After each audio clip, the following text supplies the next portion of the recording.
We are live. Welcome. Did I scare you? Did I scare you, Joe? No, I'm locked in. I'm ready to. Why do you always think you scare me? Because you kind of do like this every time I do that. I'm just a twitchy. I'm just a twitchy guy. That's just what it is. Either way, we are live. Welcome back, ladies and gentlemen. I am one of your co-hosts, Blake Ruffino. Alongside me, it's a good friend, Joe DeLeone, live from Mobile. Yes, sir. I'm in the South. You are in the South. I will ask you what you like about the South so far. I know that humidity is going to be number one. The birthplace, I think the birthplace, or at least the hometown of our producer, Pooh Bear. Mm-hmm. What do you like about the South so far? Definitely not the weather, because it's been extremely inconsistent. It was now you know how I feel. Why, Blake? Why are you so grumpy all the time? Now you know. Well, it makes sense because yesterday it was 75 and sunny. Half of my face is sunburnt, the other half is not. I'm fried. And then today I was unprepared for clothing, froze my ass off for the entire two practices. I will say the barbecue, like there is, you can walk into most places. We were chatting a little bit before, and Pooh Bear was giving me some recommendations on some spots. Even though some of the places that like I grabbed food from was mediocre per the Southern standards, still really freaking good food. We need to get you some seafood. If you're going to be on the South Coast, like you're going to need to get some seafood. If you were staying longer, I would make you drive the 2.5 hours to come get you some crawfish. I was really debating doing it. If we didn't have the Super Bowl next week, and if I didn't have to be in Arizona, I would definitely have made that trip. So you just kind of do what you want, right? Like you get to go to Mobile and you get to go to Arizona. By the way, Glendale is freaking phenomenal if you've never been. I went last year for the Fiesta Bowl between Notre Dame and Oklahoma State, which was a very regrettable trip. I'm going to clip this and send it to him. Braun, like, is Joe your favorite son? Like, okay, I paid for that. I paid for it to go to a football game. I went on my own. That was I might be Braun's favorite son in all honesty. But I did not get to truly enjoy Glendale because I was so upset and angry over. You remember that game, right? The Notre Dame held a significant lead. Yeah, it was Marcus Freeman's first game. Oklahoma State came all the way back. Beginning of the end was the beginning of the end. I remember, I'll just say this. I remember, when me and Eric, our producer, our GM, if you will, president started talking to me about doing this show and then doing like an SEC college football show. And I was like, who I really like is this guy, Joe DeLeone. I mean, he's really good. And then all of a sudden, Brian Kelly goes to LSU and Notre Dame's getting their cheeks clapped by Oklahoma State. And you just said some very choice words. And I told Eric, I'm going to punch him in the face. Wait, was it something I tweeted that? Yeah, it was definitely something you tweeted. But then you came back to your senses when Marcus Freeman lost. And then, I was like, okay, he's back to being even kill. Anyway, yep. We do got a big show in store for you here today. Something that we tabled. Now, we usually will be going Monday, Wednesdays. We're going to try to go at least 2 or 3 times a week. But since Joe's been moving around, we've been having to readjust and things like that. He had a very bad experience trying to get a flight, which is 95% of America that's doing that. But, Joe, we'll talk to you about some of the seniors, some of the college guys. I'm just going to sit back and let you go. Some guys that you've seen. I think the Ohio State right tackle has been really big. I know that he was nicked up today. He didn't go. But where I wanted to get some gems, some guys that you think that are going to really make some money and have made some money for themselves this weekend. And it's always a great weekend. Shout out to our good friend Jim Nagy. He does such a phenomenal job at what he does. National Signing Day, Joe, I got to be honest, it's kind of blah for me at this point, because everybody signs in the early signing period. However, I don't think we're going to talk specifically about recruits, even though Jaden Rashada goes to Arizona State, which I think is just bonkers. Like if you're gonna table Florida, why go to Arizona State? We'll touch on that. But something bigger. We'll get into more detail and depth about this National Signing Day. And look, Joe, I know our Believe colleagues continue to say that Blake's the biggest SEC homer on planet Earth. I understand that. But sometimes recruiting and blue chip recruiting really starts to show out. Matt Rule, is he bringing back Nebraska? We'll see. They're also recruiting at a high level. And we talked about this last night on my show, Joe, but Stetson Bennett, per which I found a Dallas police report, allegedly was going door to door, drunk as a skunk, knocking on people's doors, singing, and I'm quoting, "Knock, knock, knocking on heaven's door." Wait, that's what he was doing? Allegedly. Oh my God. That is, Allegedly. So I can't we'll wait talk to about get that. into that. I absolutely Well, can't and we wait to might get talk into that. about that a little bit because I might bring that up to you because I know that you kind of hear whispers about maybe some things. You are at the Senior Bowl, so I kind of want to Yes. get your take about that. All right. So a big show in store here tonight. My top 10, I don't know if Cam Rogers is making you do this, but my top 10 is going to be dropping sometime this week. I don't think that you'll like it too much. I don't have Notre Dame in the top 10. That was going to be my guess, which is kind of ridiculous that you don't have them in there. Joe, they suck. They lost a couple of players. They lost Isaiah Foskey and Jared Patterson. Foskey's a bit, I mean, he's one of the best easily replaceable. He's not easily replaceable. He was one of the best players on their defense. He's being sarcastic. I know. Well, they also added Sam Hartman. I think you got to take him a little bit more seriously. Once you drop that list, I do think we should spend some time reacting to it. I would love to talk about it. We might get to it. Who was 2 year Brian Kelly's last year? Who was the quarterback? It was Jack Cohn. Hartman is the great value Jack Cohn. Stop. No, Sam Hartman. Jack Cohn couldn't even win the starting job at Wisconsin over Graham Mertz. Over Graham Mertz, he couldn't win the starting job. First off, Cohn wasn't as bad as y'all thought that he was. He really wasn't. I will admit that after seeing what I saw this year with Drew Pine, I do completely agree that he deserved a little bit more credit. But Sam Hartman is heads above Jack Cohn. He's got way more games under his belt. He deserves a lot more credit for what of the inevitable impact that he's going to have on Notre Dame. Still got Tommy Reeves. Anywho, I'm just messing with you. You know I got to give you a hard time. All right. Let's get this thing rolling. Everybody do us a favor by hitting the like and share. Share to all of those social media groups. So many of you listen to us. Joe, we're killing it on the Facebook numbers. So everybody continue to do us a favor by hitting the like and share. Share to those Facebook groups. Share to your own SEC or share to your own SEC pages. Share to your own social media pages as well. Joe, over the 300 mark in subscribers on YouTube. We'll be closing in on 1,000 really soon. I think we're at 320, looking to get to 400 by the end of the week, and we continue to grow that. So do us a favor by subscribing and hitting the notification bell. And all of our good friends, wherever you listen to podcasts, SiriusXM, TuneIn app, thank you so much. Rate, review, and subscribe as well. Joe, let's take our very first and only break of the show. Talk about good friends over at BetOnline, betonline.ag. I gave them a lot of money this past weekend. So did I. Thanks, refs. Screwing Joe Burrow, you freaking idiots. It's freaking rigged. By the way, if you hadn't seen Twitter today, everybody's been going on this "it's rigged" thing. And it's fantastic. Oh my God, it's been fantastic. We might talk about that too. All right, we'll be right back. BetOnline is the fastest and easiest way for you to wager on all of your favorite sports, contests, events with the first-to-market odds and lines. Find reviews for all the news for each league, including Major League Baseball, NFL, NBA, NHL, combat sports, college sports, esports, and even golf. BetOnline continues to be the top online resource for all of your sports information for live in-game betting, props, and futures. Head on over to BetOnline today and use your mobile device to join and make your first sports bet. Use our promo code BELIEVE50, that's BELIEVE50, BLEAV 50, to receive your 50% off welcome bonus on your first deposit. That's betonline.ag, betonline.ag.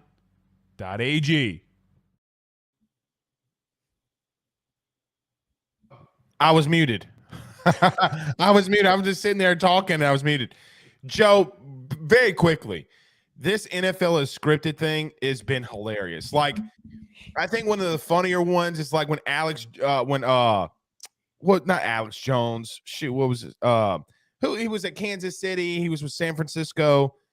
My God. Oh, Alex Smith. Yes. Alex Smith got his script about him hurting his leg like that. And then Antonio Brown, when Vontaze Burfict gave him CTE, like a lot of those have been really funny. So if you hadn't checked that out, I think PFT did it.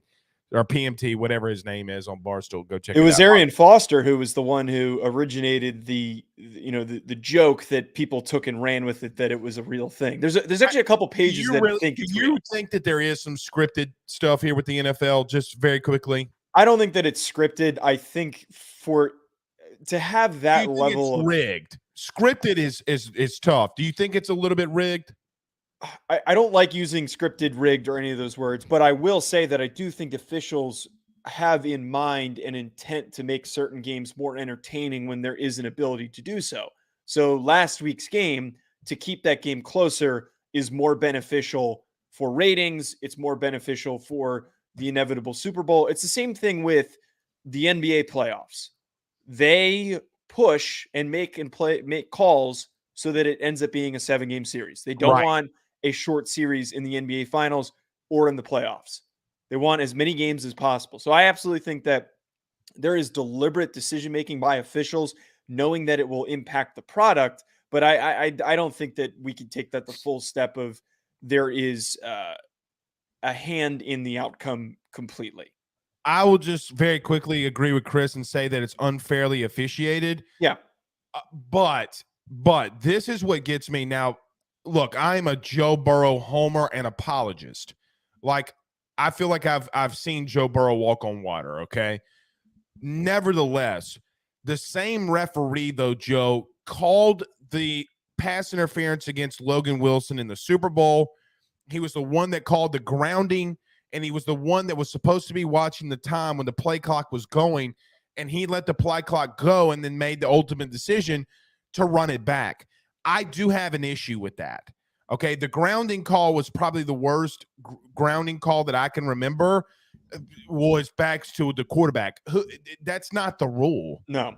Okay, so nevertheless, Mahomes and Burrow will be in this a lot. You know, Burrow probably has 10 to 15 more chances or cracks at it to get there. We'll see. But I just get really aggravated by horrible officiating. And you know what? If you know, as the old saying goes, if 100 dudes are sitting in the bar and they know that it's not pass interference or they know that it's not intentional grounding, why don't you just, like, they can make instant calls like that. New York can make an instant call like saying, and go in their ear and say, guys, it's not intentional grounding. Right. That's always going to be the complicated argument of like, oh, if it's so easy to be that quick with the instantaneous ruling with the video, like the access that we have with video is so much greater than it's ever been. So we put dudes on Mars. I mean, the moon, bro. Well, all the old heads, and I feel like a lot of people, the traditionalists that have that belief of like, oh, we shouldn't look to instant replay, we shouldn't rely on instant replay. If there's something that quickly somebody can chime in and say, hey, why did you just call that? Reverse it right now. That person should have an overrule over anyone that is on the field and that might have an obstructed view. But I totally agree with the sentiment. I think that separate from what my point was, there are certainly biases that step into the game that should not.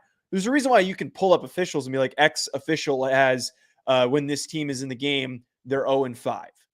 They indirectly have They did that with LeBron. Yes. Right? They did that with LeBron, and they pulled the guy out of the NBA Finals because LeBron was 0-17 in the playoffs.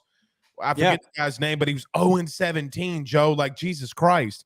I mean, like, I don't know. I don't know. All right, let's get off of that. Let's get into college football. I don't, you know how I am about it. All right. Speaking of guys that will be in the NFL, though, you are, as we said earlier, you're live in Mobile. I guess who are some guys, since you're here at the Senior Bowl, that are standing out to you? Right. One first, this is an SEC show in its basis. SEC college football. Yeah. I mean, we go all over the place. Well, we're SEC biased, as everyone says.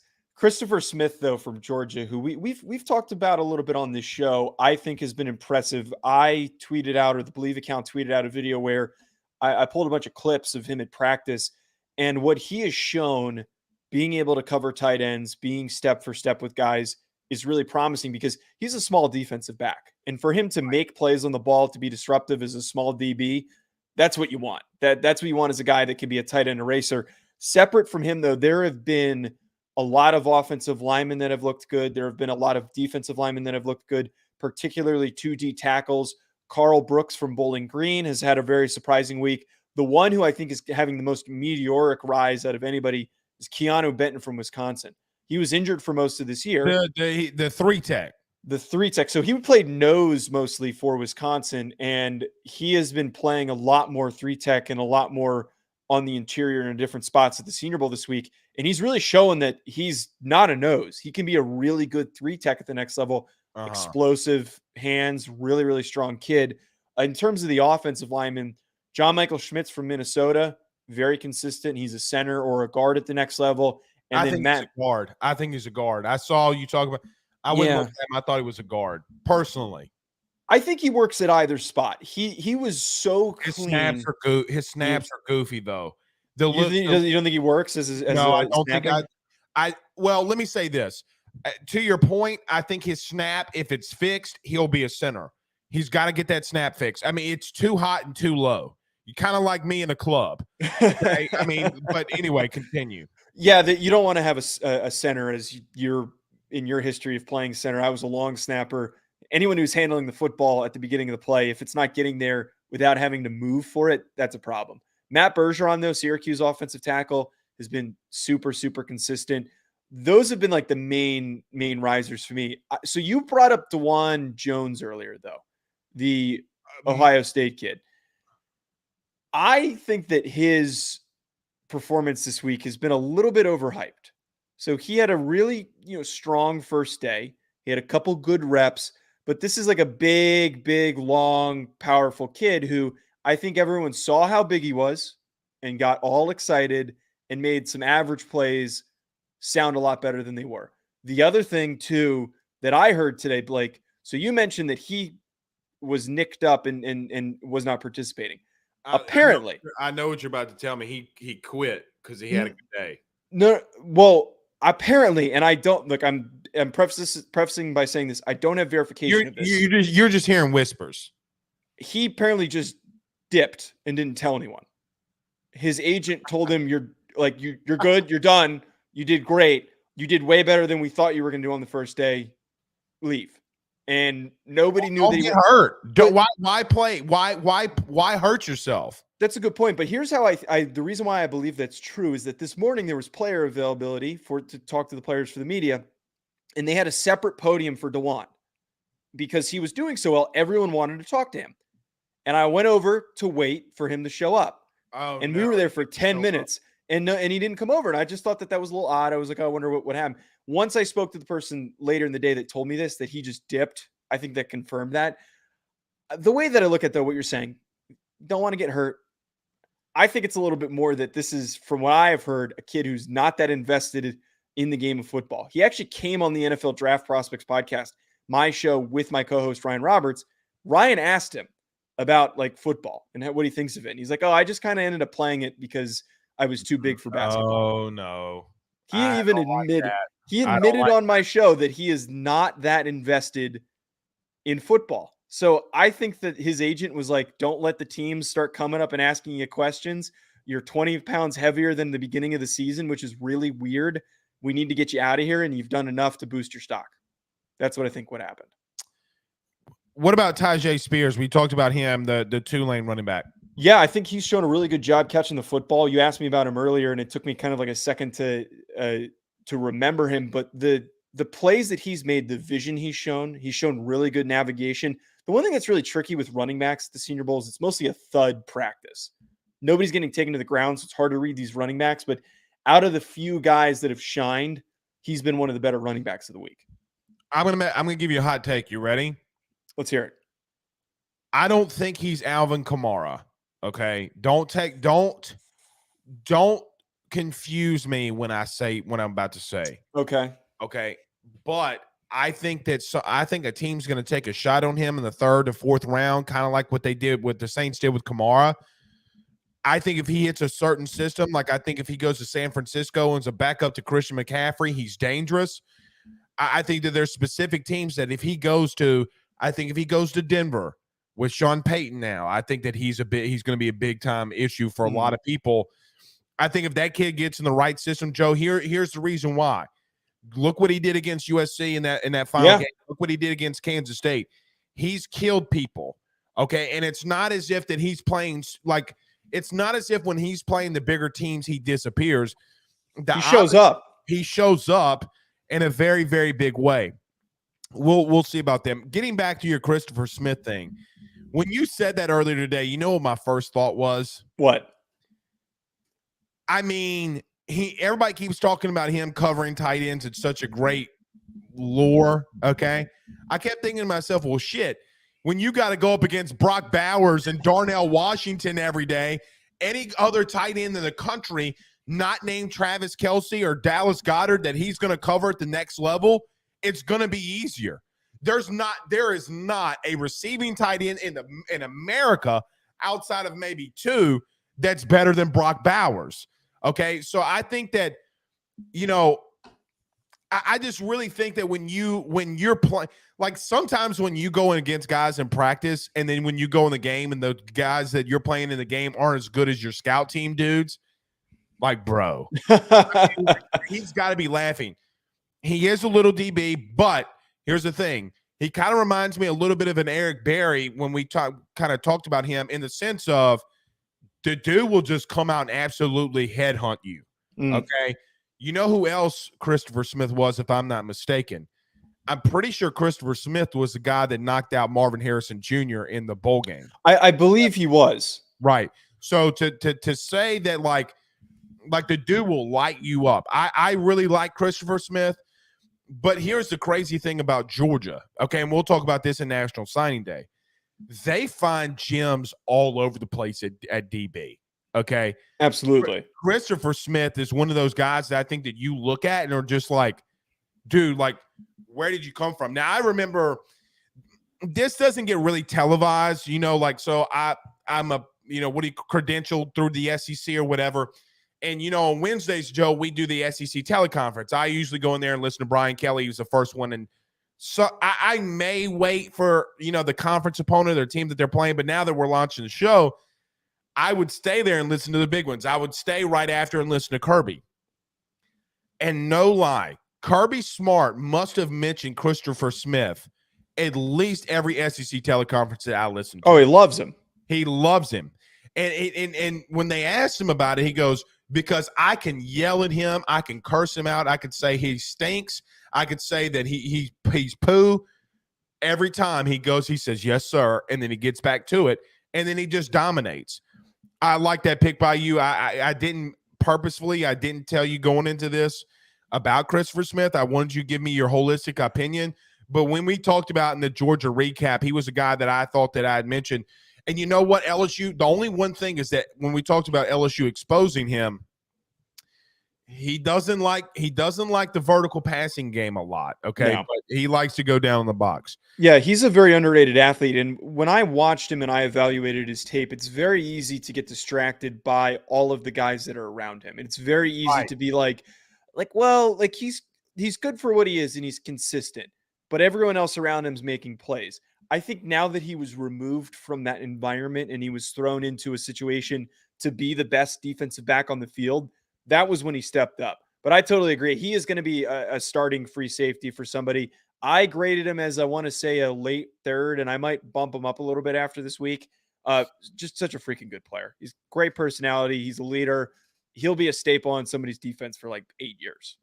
Well, and I just for reference, I just went and retweeted your video with him since we've been talking about him. I've been waiting to do that as well. But you know what? It's funny. I see you around these North Dakota State guys all the live long day. You know, who's the long-haired, redheaded North Dakota State guy that you've been talking to? Oh, What's Cody Mock. Cody Mock, my guy. That's your guy. I mean, how's he been doing? So the first day you could really tell that there was an acclimation period, like where he was still kind of getting used to being out here and he just wrapped up 3 weeks ago, like the Georgia and the TCU guys. And he even said it, that there's a little bit of a hangover stepping immediately from the 3 weeks off into practice.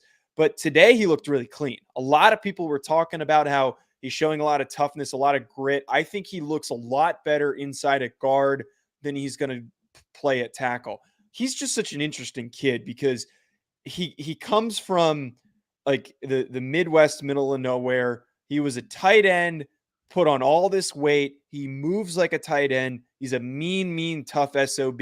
I asked him, I didn't post the clip. I thought, Do you think he can move into center? he was snapping a little bit, and he talked about having to snap a little bit, but I don't know if I want to bump him into center. I feel like he's better off trying He's to play Kelsey guard. if he can get a snap down. You think that he's Jason Kelsey? I think he's a I lot think bigger than Jason Kelsey, though. That's the difference. He's bigger, but he's got the movement. Yes, his got- feet are great. His His he feet are moves. fantastic. He needs to be in a situation where, in my opinion, he doesn't have someone head up on him. He doesn't need a one tech. He doesn't need a three. He needs to be off ball. What we call off ball. Look, I'll just be blunt with you. I never did well with a straight up nose. Never. Not once. Was it a size thing? Was that why? Nose, hand quickness. Really, Okay. now that I look back on it, I did not have the ability to snap the ball and get my hand back up. Travis Kelce is the best because he can just one hand you pause, but he can one hand what the technique is called one hand shafting. Yeah, double pause. but nevertheless, he's so good at extending. I do like your kid from North Dakota State. I think if you mention to him, just say, maybe got a pretty damn good center. Just get your snaps down. Get your snaps down. I can see that him maybe making a career out of it. I do think that at the very least he's shown if he can do both, that's what's going to get him drafted higher, is that ability to play both positions. Agreed. All right, last one about the Senior Bowl, because you got a lot of coverage. Go over to Believe and go follow Joe DeLeone on Twitter. Hendon Hooker, I know he's not participating. He's got a lot of buzz there. A lot of Saints now, a lot of Saints people, a lot of Tampa Bay people now today that Tom Brady, and we hadn't even mentioned, we're 28 minutes in here. We hadn't even mentioned Tom Brady yet. But Hendon Hooker, how's the vibe around him? A lot of people, like just him being there, seems like a lot of people are, really excited for him. To be completely honest, the one thing that's been a bit not funky, I'm a big Hendon Hooker fan, first of all, but I feel like all the big social media accounts are tweeting about him, but nobody's really talking about him. He hasn't really shown up. I haven't really seen him hovering around very much. He's not somebody who really sticks out from where he is. But I will say, hearing about his recovery time is very promising. And we had a very short back and forth about that on Twitter because I tweeted about it. For him to be moving, I think, by that timeline, it's relatively quick. Now, you had an ACL injury, so I don't two, and I don't want to pretend that I know more. He's not going to be ready, dude. If he's ready, then he's a super athlete. Like Joe, I don't really care that he's off crutches. Yeah, it doesn't. I remember the Jameson Williams deal where everyone was like, "Oh, he'll be ready to go by training camp," and then how long did it take him? It took him 11 months. Yeah. Regardless, he's not going to start right away. He's not somebody who was going to step into a situation and start right away. To me, I don't agree with that. I think if he gets drafted in the second round by the Saints, they want him to go. Well, that's when I say that he's not going to start right away. I mean that you're not starting him game one. If he's fully healthy, I don't know if he's somebody who I want to start game one right away. Similar age to Kenny Pickett, and we saw how long it took Kenny Pickett to get going. I think Hendon Hooker is a much better prospect than Kenny Pickett. I think he's got a lot more promise. His deep ball is a lot better than Kenny Pickett's was. I think by the start of his second season, he will be a full-time starter. At the very least, if he's on a bad team like the Saints, he could take over by the end of the season once he's fully healthy and he's capable to go. That injury is so it is very physical. It's also extremely mental. Okay. I think, in my opinion, so I've broken my hand, I've broken knuckles. I've literally put my body through a lot of really shitty things. And my body's a temple, as Jesus tells me, and I probably should have treated it better. I don't like seeing that a lot of times. Now, Pooh says that Amari Rodgers, you can put it up, Pooh, healed in 5 months from an ACL tear. I don't like that kind of stuff. I think you need to give your body time. Now, that's a personal preference of somebody that's gone through 2 of them and someone that still has to go get his knee drained every week. I think my thing would be, Joe, because when you're having to throw and you're having to plant on that leg, I mean, look, if you're listening to this podcast or you listen to this show, you've been in a situation where you've probably played sports. Mm-hmm. I mean, when you're throwing the ball and you're here and you're having the torque, it's the same thing with Tiger Woods. Why did Tiger have issues with his left knee over and over and over again? Because when you swing and when you do that hip thrust, yes, your hip is going into it, but the torque that you put on that knee is so vigorous. Okay. Yeah. I worry about him. Okay. Just in the sense that I just don't want him to rush it because he's going to get drafted. There's no doubt whatsoever that Hendon Hooker's getting drafted. Yes. And so I if it were just me, I would be telling him, listen, don't try to overdo it. You can make a 15-year career. Don't let this one decision bother you as much because, look, we've seen guys like Chase Daniel, for crying out loud, in the NFC Championship game. I forget his first name. I just always remember as Johnson. He's been a backup. Josh Johnson. Josh Johnson. I would love to know how many teams Josh Johnson's played for. Chase Daniels, others. So Nick Foles is still a backup in Indianapolis. So nevertheless, I don't like seeing that personally from anybody. I don't care who the athlete is. Take your time. Okay. Right. That's the whole big thing here. Why I'm kind of talking about he doesn't really need to start until his second season. I don't see that there's a benefit. It's not like he's going to step into a situation where they're a quarterback away from winning. Most teams that are drafting a rookie quarterback are doing it as a long-term play for a couple seasons down the line. So don't let any situation rush you. Go on your own terms. Go on when you're ready to go. Probably going to be a year two for Hendon realistically. All right, let's transition because Joe, it was National Signing Day. I mean, hardly nobody. I mean, look, at this point, it's really not that big of a day. It's not like when I was growing up, and Joe, I know that you're 24, 25, so I don't know. Was the early sign? Did they have early signing? There's no way early signing day was there. No, the transfer portal wasn't even a thing until my last year. So I didn't get the opportunity to benefit from that. But normal signing day was in February, and I do very distinctly remember my signing day for a number of reasons, and I'll share that story on a different day. But there was no early signing period when I signed. So today you did have some big news. Okay, Jaden Rashada, we've talked about him on this show. I'm so tired of talking about that kid, and no real offense to him. He's going to Arizona State. It is what it is. Then you had Nicholas Harbor, made some really big news. Going to South Carolina, I think that gives Shane Beamer an instant tight end. And Joe, quite honestly, Jaheim Bell, it doesn't really look as bad anymore because, in my opinion, Nicholas Harbor is ready to go now at tight end. That's a big deal. But here's where I'm going to take National Signing Day today, okay? And we talked about this before the show, and it's something that, listen, I joke around a lot, but when I'm serious, I really do want to be serious. Today, Peter Burns, our good friend Peter Burns, who works at the SEC Network, posted this. Of the 2023 five-star recruits, the signed by conference via 247 Sports, 21 of them went to the SEC. Joe, 1 went to the Big Ten, 7 to the Big 12, 5 to the Pac-12, 4 to the ACC. That's not the problem that I have necessarily.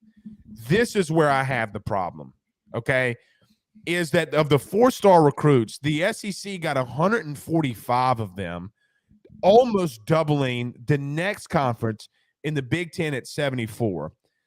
I think, Joe, that where I want to go with this one is just the simple fact that you want me to stop talking about the SEC. You want me to Joe, you could this is something that's crazy.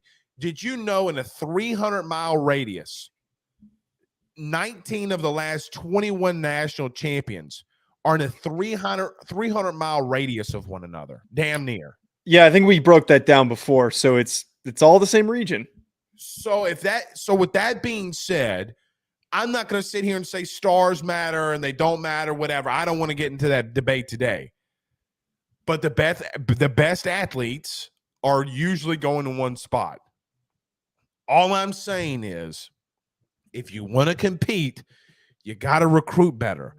And you got to go in the transfer portal and get better dudes. Like I saw the thing from Ole Miss today. They made this little, Marvel, transfer portal, like when the guys went back through the portal and all this kind of stuff. And I'm just thinking to myself, like, dude, your best offensive lineman that you had a season ago might be the biggest loser in the Senior Bowl practice this Oh, you're week. talking about Nick Broker? Oh, he's Yeah. gotten his ass And, whooped and during these practices. everybody was telling me that he was going to be a second round pick. Joe, No. I used to have debates with dudes so many times. I'm like, guys, he's not that good. Soft. He's soft. His feet. He's got no upper body strength. I'm like stunned by how bad he is. But sorry to continue your point. But to my point though, I just can't get out of this fact of, when we talk about Texas, when we talk about Oklahoma, when we talk about those two teams entering the SEC, when we talk about USC, we talk about UCLA entering the Big Ten. Buddy, you better start recruiting better. Now you can look at Texas and say to yourself, "Oh, well, they're up there in recruiting." Well, you're a little top heavy, and I think that's being shown a little bit to some extent of the word, bro. Texas almost has all the 5 stars in the Big 12, almost all of them. I don't know what you think about that, Joe, but I just think it's a really big deal.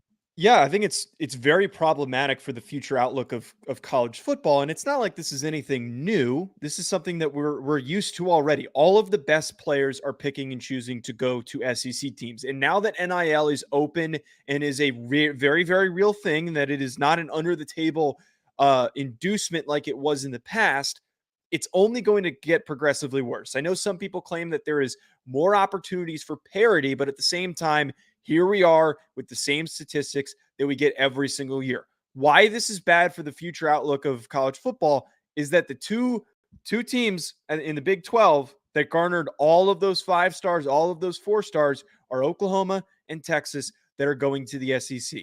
This is one of the few issues that I think I'm going to agree with you, Blake, is that the SEC is running laps around any other team in the country that is outside of the SEC. There is a reason why we bring up the blue chip ratio. How many 4 and 5 star kids do you have? How many talented athletic players do you have? Good coaching, as we saw this year, can get you kind of far. But when you face off against a team that is well coached and has all the talent, you're going to get your ass kicked.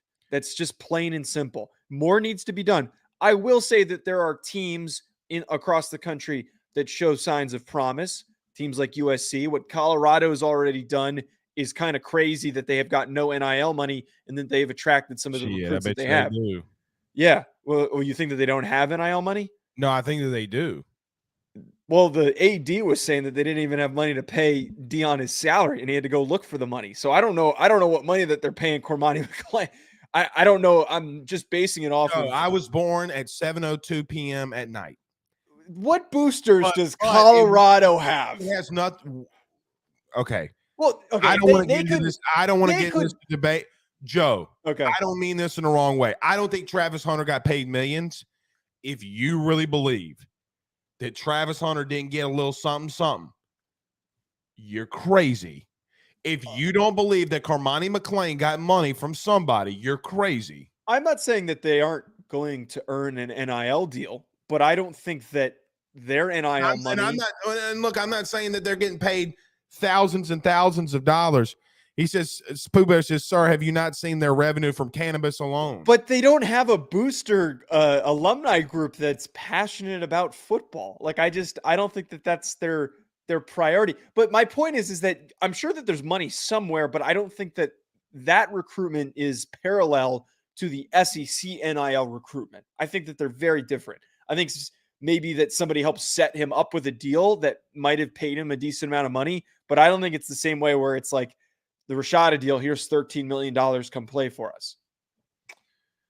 I just literally just typed in who are Colorado's biggest boosters, and it took me to like don't click the first link. Whatever you do not click the first link. It's share screen that might get us taken off of YouTube. Let me just say this. I think that you could go to like somethinghub.com and then you could figure it all out. But I get what you're saying, but you don't recruit at that high of a level if cash isn't being passed. Yeah. From the past year, the athletics budget for the 2022 year includes revenue and expenses of $89 million range, which is where the budget was prior to the pandemic. Joe, they got money, bud.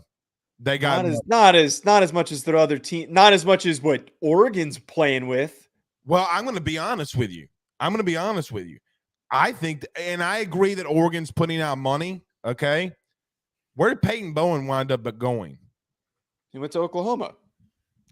That was a separate issue, and we talked about this off air because that was immaturity. Hold on now. The man's worth $45 billion with a B. $45 billion. Wait, who are you talking about? Phil Knight, Oregon Stoner, yes, is worth $45 billion. Yes. So you do know that he could give for NIL $1 billion, and they would be flush for. And he's not years. He's not giving them $1 billion, but he is giving them a lot of money. He has opened up the checkbook, and we saw that capability of when he opens up the checkbook. They either signed top recruits or they were in the contention to sign top recruits. I agree with because that. of the money. I agree with that. And look, I think they're going to win the pack. Oh, absolutely. Because Bo Nix returned, they're absolutely going to. And hey, you know who they got? They got a Rhodey Ram playing likely right tackle next year in Johnny Cornelius. I saw that. A point I was trying to make, though. Rhode Island doesn't have any money. That's the only thing. There was no keeping a Johnny Cornelius. I can only imagine what that conversation between him and Coach Flem was. It's like, Johnny, we need you to come back. Hey, do you have an accent? Do you have like a Jersey? No, accent? Not really. Can you? It comes out something. Not really. I can do like the obnoxious Italian sometimes that comes out of me, but not. Calm down. I'm more of an obnoxious Italian because I'm from New Jersey. Listen, I do know people from the Gambino crime family. Okay? I know Tony Soprano. Okay, I'm sure. Anyway, all right.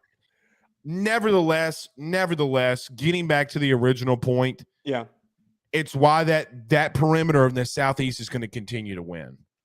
Okay, and Joe, it's literally going to take somebody to have a Herculean type of effort, and they're just going to have to hit on some really big 3 stars.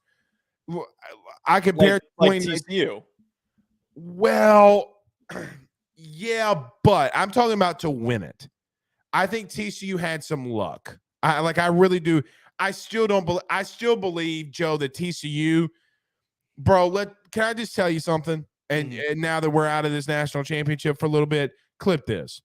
Now that we've been outside this national championship for a couple weeks, TCU maybe at best wins 8 games in the SEC this year. I think that you can agree with that. They lost all their starters. No, I'm talking about this past year when they went to a national title. Oh, yes. I mean, come on, dude. Like, can we officially put the stamp on that? I get playing for a national title is difficult, but man, the best teams that they played outside of Michigan, they lost to. Kansas State's the best team. Bro, I really believe this. You want to laugh? Speaking of your boy Tyjae Spears, I think Tulane could beat TCU. Stop. Okay, we're not doing this. We're not doing this. You're just trying to piss me off. We're absolutely not doing this. We're not. No. So transitive property doesn't work? No, because you give me shit every time I try to bring the transitive property into this. It does not. I don't think it applies. They are an explosive team that when they're hot, they're hard to beat. But TCU is not losing to Tulane. They're just not. Some people would believe that Utah wouldn't lose to a 6-6 SEC team. I thought we weren't doing the transitive property. We're not because Florida beat Utah. I feel like we bring up a lot of the same points. One point that I would like to bring up. You're right. I just try to rub it in. To circle back. But to my point, that point, I know that you know that I'm joking a lot. Yes. To that point, though, Florida's in that mix. Yes. Florida's in that mix of getting those 145 4-stars now. I mean, they're still getting some of the best recruits that you can get. One thing I want to bring up, though, with those numbers, obviously it's lopsided, but I think it needs to be acknowledged with how large the SEC is and the amount of teams that it is eventually going to have. A lot of those 4- and 5-star kids, the vast majority of them are picking the 4 or 5 top schools in the conference. I know that's more than most conferences, but it's not like that's evenly spread out. It's not like Arkansas. It's not like Arkansas is getting some kids. It's not like Tennessee's getting. Actually, Tennessee is. Sorry, bad example. It's not like now that Heupel's there, it's different. It's not like Missouri's getting some of those kids like they used to back in the day. It is very heavily Georgia, Alabama, Tennessee, and then sometimes Florida, and in LSU. I feel as though I'm obviously going to include LSU. Outside of that, a lot of those top recruits are not picking those other programs. I know that Texas A&M tends to put together good recruiting classes. That is a whole separate mess because that talent is not actualized on the field. But for the most part, it is mostly the top teams. It needs to be established that there is not a lot of parity in the SEC. It is not a conference that is evenly balanced. It's more talented by the sum of its parts, but it is the top teams that keep winning for a reason. Joe, in the 1990s, 1980s, 1970s, and even in let's just call it early, from 2000 to 2010, Nicholas Harbor would never have ended up at South Carolina. He would have ended up at Michigan or Ohio State, and maybe Maryland because he's from there. Yeah. Who brings up an interesting point. Auburn would like a word. I agree with him with that too. My point is when you're having these big-time 5-star recruits and they're in Washington, D.C. So, for example, Washington, D.C. had 2 5-star recruits that literally lived 3.5 miles from one another. I know this for a fact. Deshaun Womack, defensive end or outside jack back or whatever you want to call him, went to LSU. And then obviously we're talking about Nicholas Harbor. He obviously went to South Carolina. That can't happen. Those kids need to be going to Ohio State. Or at least Ohio State needs to get one of them, okay? Yeah. I think to win a national title. It's the only point I'm bringing. All right, Joe, we got about 5 to 7 minutes here before we wrap it up. You want to get to some Matt Rule? Well, I know we keep tabling it. Okay. Let's save that for a longer. I want to talk about Stetson. I think that I think it's important for the history of this show and the impact that Stetson has had on this show. I would like to discuss what happened this past weekend. All right. Well, I've talked about it to my listeners last night, but I would love to hear your take and us go back and forth on it. Okay. Everyone's familiar with what happened already. There's no new news. The kid's an idiot. The kid got arrested. I tweeted this out, and it needs to be reiterated. The kid is not getting drafted after what he has done. This doesn't impact his legacy, but this absolutely impacts his draft stock. I have heard, and it's pretty clear that the kid is not had his priorities straight, but I have heard that a lot of scouts have been rubbed the wrong way by his personality. He comes off as a kid that is a know-it-all, as somebody that is perceived as somebody who feels that he's above everything. And this is before the incident that I found this out. This is a clear indication that is how he acts, that he does whatever he pleases and he thinks he can get away with whatever he wants to do. And I can't even say kid. That's the ridiculousness of this. If he was 20, if he was Anthony Richardson and he did this, I don't even think he's 20, 21. God. Don't get me on the Anthony Richardson but thing this week. If you are young and you do something stupid, it's a little bit more excusable. He is 25 years old. He is most likely a long-term backup with starter potential like Brock Purdy was or Gardner Minshew. But the reality is that if he is a backup, just like with kickers and punters, if your backup quarterback is causing negative attention to your team, he doesn't belong on your roster.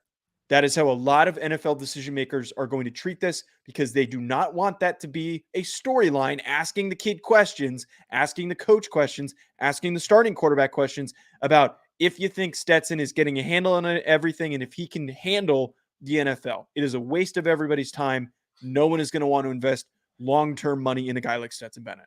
Let me say this. I love Jim Nagy. Okay. I also know the guys that go there and talk to Jim, and Stetson stood Jim Nagy up.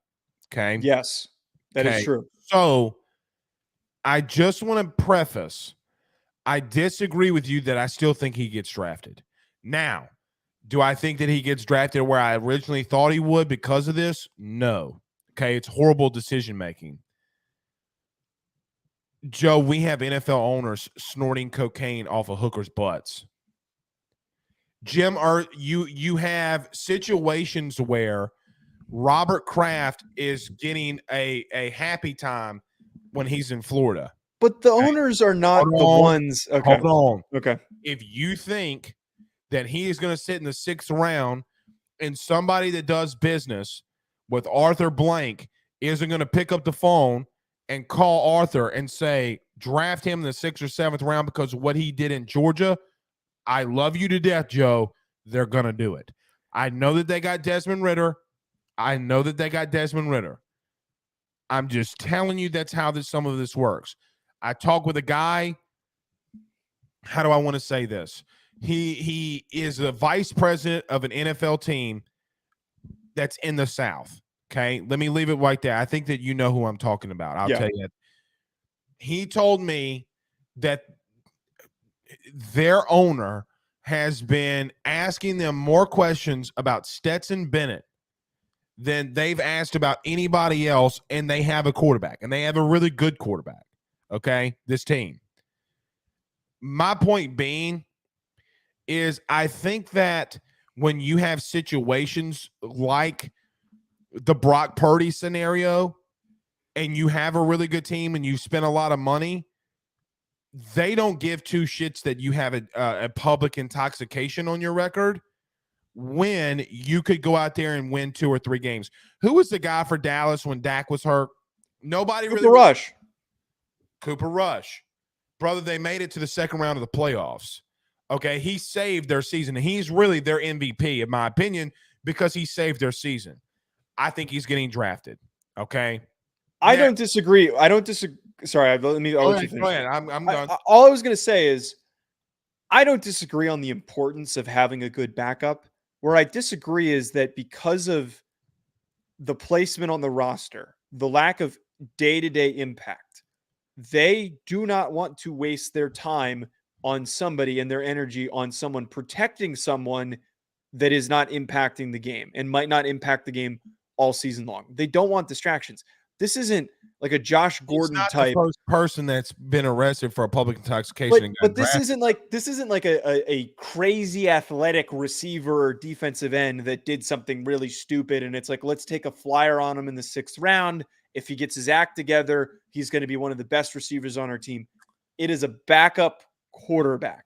Joe, I know of a guy that got drafted from my team at Southeastern that went to the combine and smoked more weed than the trees would allow, and he got drafted in the 2nd round. Was he a quarterback? No. But that's my point, is that guys at other positions absolutely can take those hits. It's specifically this one position.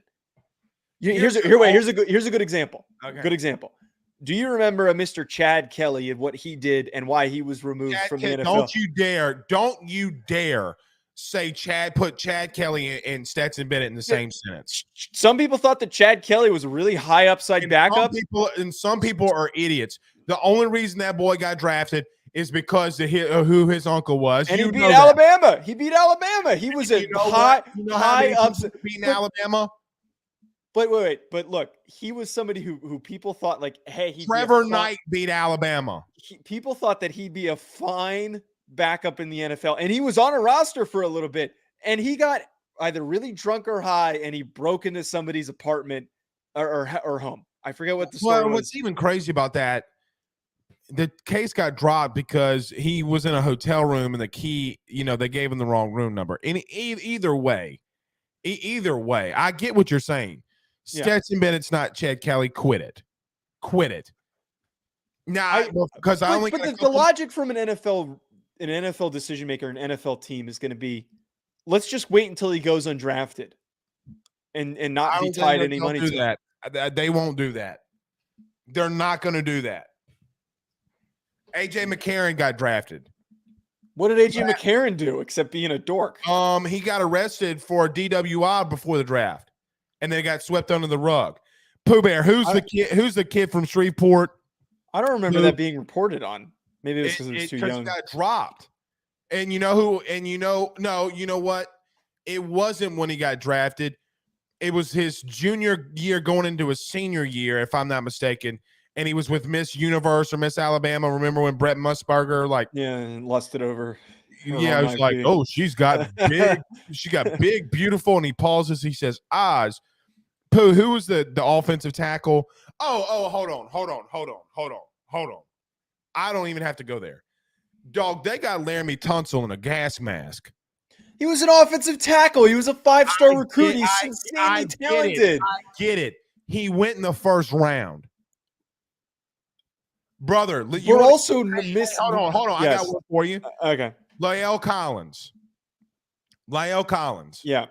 Should have been a first round pick. And he went undrafted. You know why? Because they thought he was a part of a murder trial.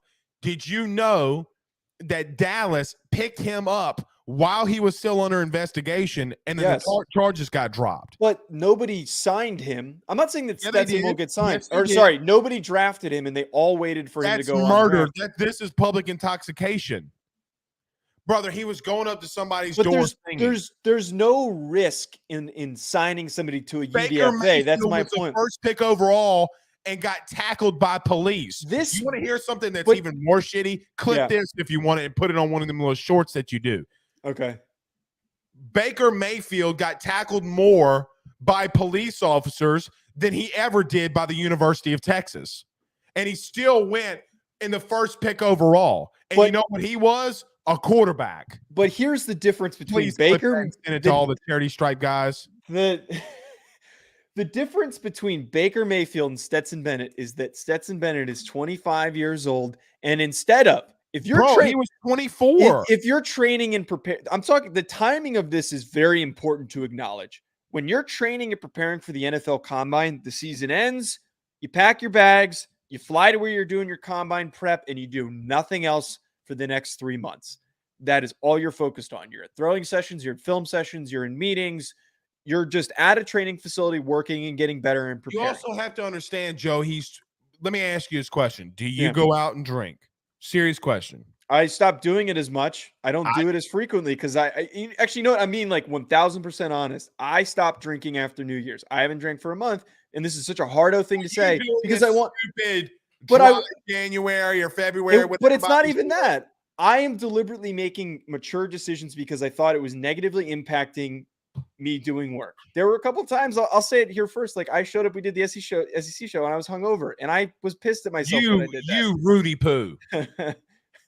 You knew I was hungover too. You were pretty bad. You were pretty bad. But like I want to be more professional. So that's my point, is that if you have an intent to have a career in the NFL, you need to take it seriously. And he's not going to. While NFL owners are getting happy-go-love time, like Robert Kraft in Florida. They're billionaires that do whatever they want. They're not the ones who's making they pay the checks. They don't make the decisions. You sound like a quitter. Why? Because I'm trying to be responsible. Yes, you're a quitter. All right. Joseph, we went an hour without talking about Tom Brady. By the way, very quick thoughts on Tom. On Tom Brady. Yeah, very quick. Greatest quarterback of all time. He retired already. This isn't like, oh my God, Tom retired. He retired last year. So we're about to go live on AYS for my show, my LSU show. We're going to talk about Tom Brady. I'm going to make a very strong opinion. Best quarterback era that we've ever lived in. Oh, easily. Some people will say the Montana, Dan Marino, and other Elway. God damn it! Oh, you're talking about Tom. Producer, for people who can't see, for all you on XM, our producer Pooh says, "I bet he gets drunk and knocks on Giselle's door." He's gonna call her. Hey man, let the kid live a little. Is it stupid? Let me acknowledge this before we leave. Mm-hmm. It's very stupid. However, a lot of people have made mistakes, and a lot of people say give him a second chance. I think we need to give Stetson Bennett a second chance too. I think it's fine to give him a second chance, but he can get a second chance as an undrafted free agent, like most guys get. All right, whatever. We'll have this discussion. And I'm sure Eric's going to bully us into doing a draft show, which is By the way, me and Mike Yuva last year live streamed for 4 hours. I'm not doing that again. I don't know how you did it. Well, we'll talk about it all. Yeah. All right.